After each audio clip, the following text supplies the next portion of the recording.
প্রকাশ্যে ধূমপান বন্ধের দাবিতে বিক্ষোভ মিছিল করেছে রাজধানীর লালমাটিয়া এলাকার বাসিন্দারা। বুধবার রাত 10টার দিকে কর্মসূচির আয়োজন করা হয়। বিক্ষোভকারীদের অভিযোগ, প্রকাশ্যে ধূমপানে বিধিনিষেধ থাকলেও বেশিরভাগ সময় তা উপেক্ষিত হতে দেখা গেছে।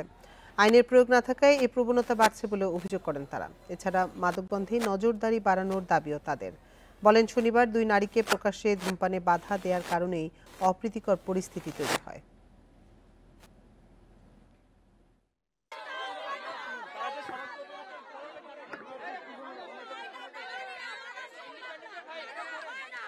ওই জায়গাটা একটু নিরিবিলি দেখে এখানে তারা মাদক সেবন করে, বিড়ি সিগারেট খায়, আড্ডা দেয়। সম্মানিত উপদেষ্টা যে বক্তব্য রেখেছেন যে প্রকাশ্যে সিগারেট খাওয়াটা খুব দণ্ডনীয় অপরাধ, আমি মনে করি এটার জন্য আমাদের সোচ্চার হওয়া উচিত। মাদকদ্রব্য সেবন করা ওপেন স্পেসে এটা আইনগত দণ্ডনীয় অপরাধ।